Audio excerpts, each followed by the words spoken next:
so it begins.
My Thresh is level 2 right now.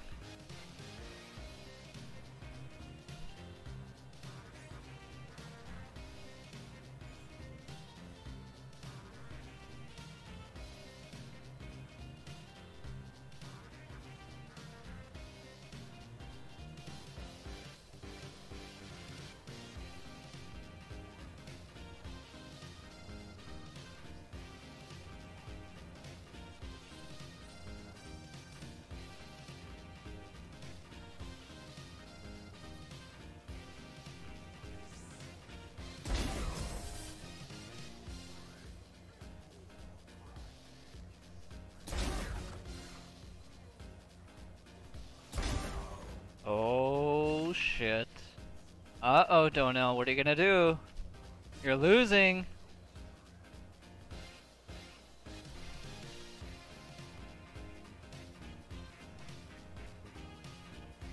Guys, I don't have smite. I'm not gonna kill this that fast. Yo, I'm kinda greedy. I'm gonna stay until I buy Trinity Force. If I get invaded, I'm dead, and we'll probably lose the game, because he'll get my entire jungle. But I don't really care, so...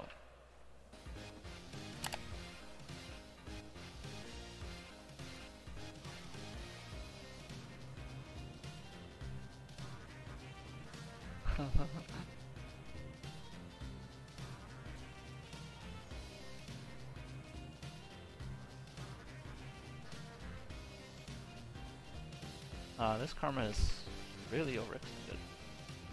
Oh fuck, scrub noob. He's actually the best ranker in the world.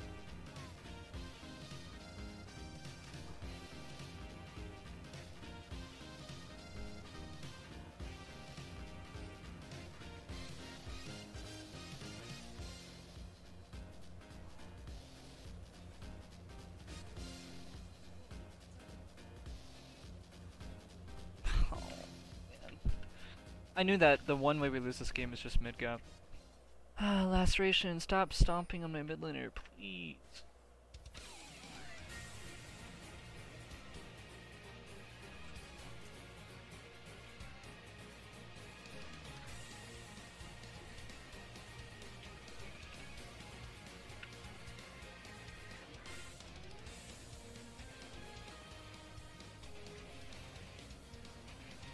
Look at that bola.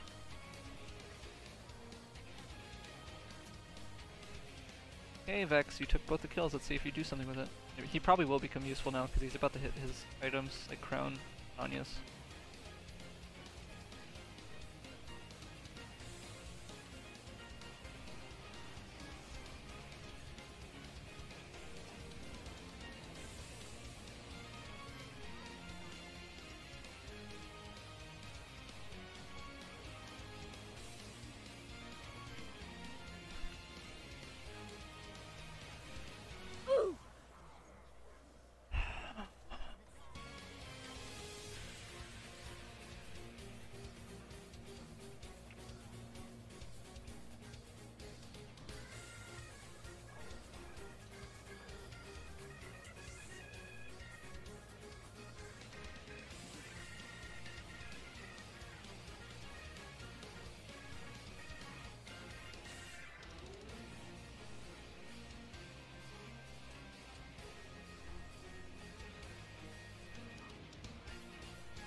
Kane gives me fucking Ebola, dude.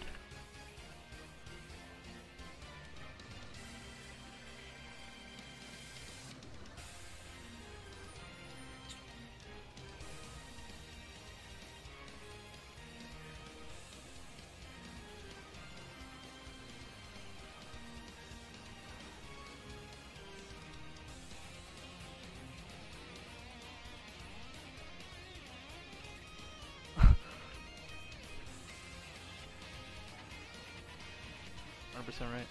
Take this.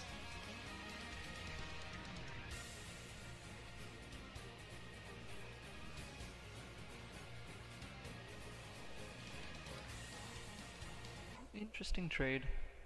I think we should honestly force Baron.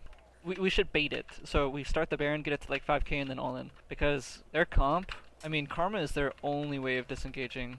We could just run at this Jhin.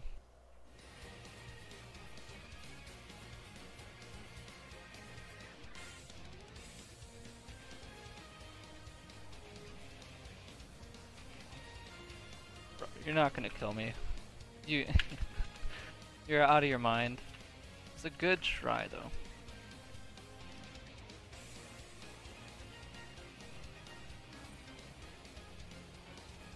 Okay, they might be able to steal this.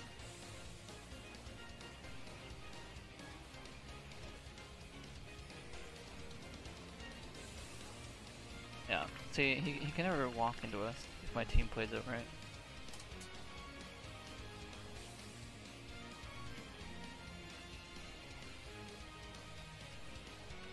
I had a feeling that Zed was somewhere.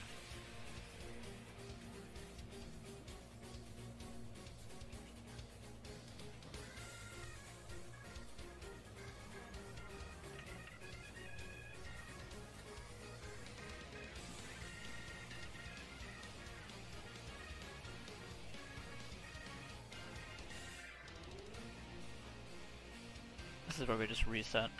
Trin can split bot and get the last inhib, and then we could just group mid and take that.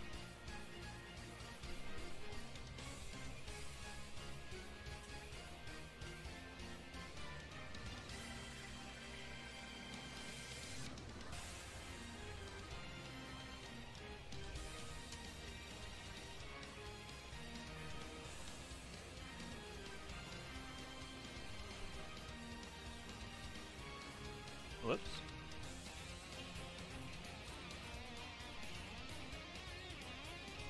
Just end the game. Yeah, I think Vex is an awesome champion design. I think she's like perfectly balanced. GG.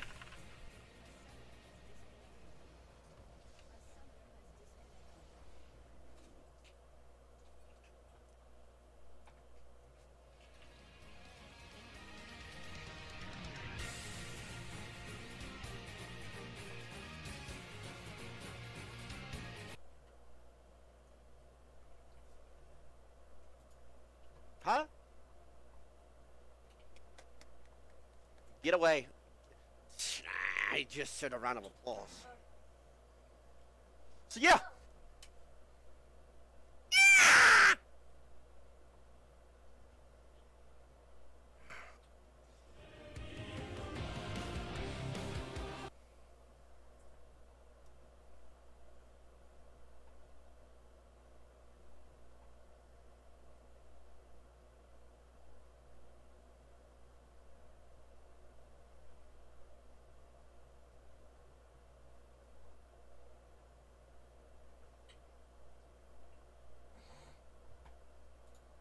Straight enough, right?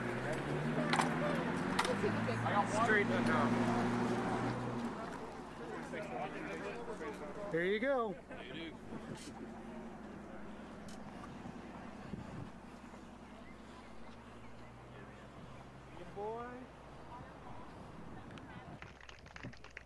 Why'd they build this damn thing? They didn't build a boat. They wanted something realistic.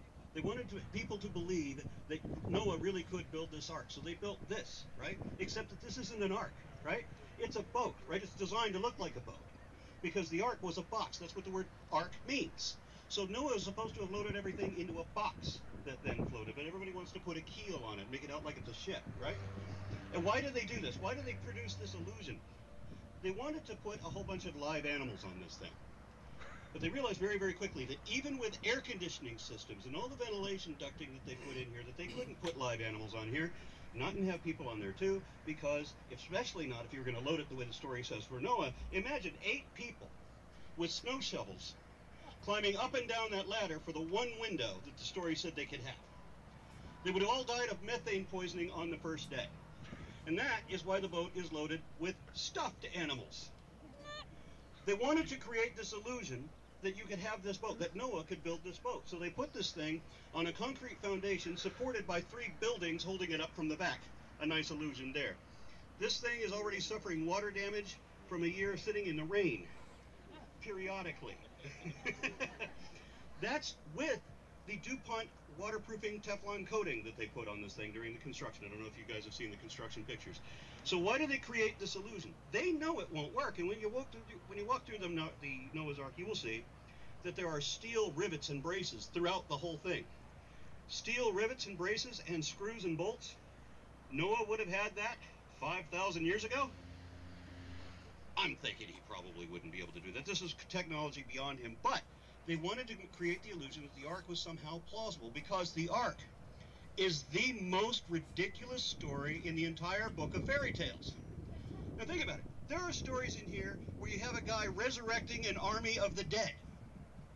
To say nothing of the guy doing the Geppetto and Pinocchio thing where you sit inside a whale for 3 days trying to figure out how to make it sneeze. These are the sorts of stories we have. Does anybody believe, could anyone believe, that you have Adam and Eve, right, and you have the fruit, you eat the fruit and suddenly you realize you're naked? Obviously, we're not talking about a fruit that you could cut up and make into a pie. This is a metaphor. These are not trees that you could cut down and build a canoe out of. Remember, there's a second tree in the story that nobody talks about. It's the tree of eternal life. And when Adam eats of the fruit and God comes in to punish him, you remember God promises one thing and the snake says, no, he's not going to do that. And it turns out the snake was the only one who didn't lie in the entire story. God did exactly what the snake said he would. Everybody else lied in the story.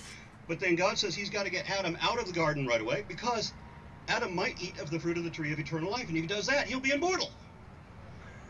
These clowns say Adam was immortal to begin with.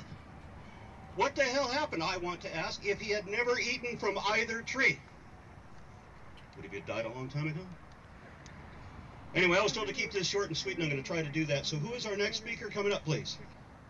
The Ark encounter has become a symbol of what is wrong with Kentucky. And let me tell you what is wrong with Kentucky. My teachers tell me that our Constitution was founded on Moses. That study.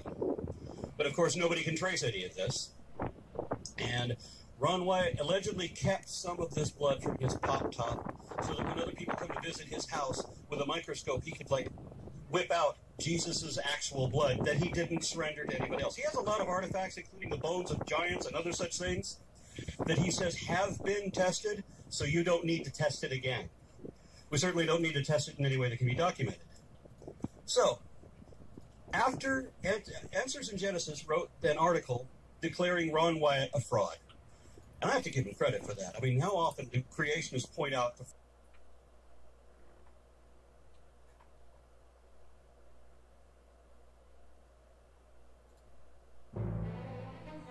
days back to me it looks like Dumbledore levitating a tiny bathtub toy ark while standing next to a snake and a severed leg, with the top of the carving populated with various animals under a giant phoenix. And Jesus, I don't know what the hell this is. I don't know what it's supposed to represent.